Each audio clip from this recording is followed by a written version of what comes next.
បងប្អូនទាំងអស់គ្នាថ្ងៃនេះមកញ៉ាំបុកល្ហុងមួយគ្នាអីមួយចាននេះតា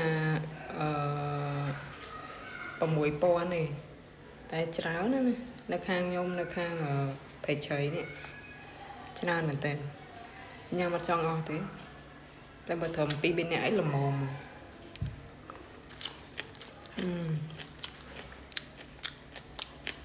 ជាតិហ្មងយល់ទៅតម្លៃសមរម្យតែទទួលយកបានឯនេះបងប្អូនមានជើងមាន់មានក្តាមមានប៉ាតេហើយបើសិនជាយើងចង់បាន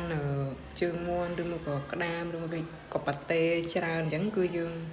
អាចសុំឲ្យគាត់អេតពីលើទៅគឺគាត់ដាក់ឲ្យយើងបានច្រើនហើយនិយាយទៅរសជាតិអែមហ្មងបងប្អូនគេនេះពងមាន់កូន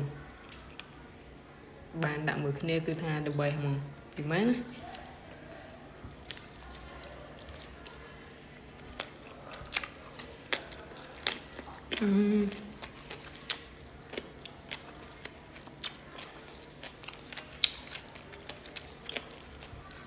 និយាយទៅនៅទឹកដីជាយក្រុងណា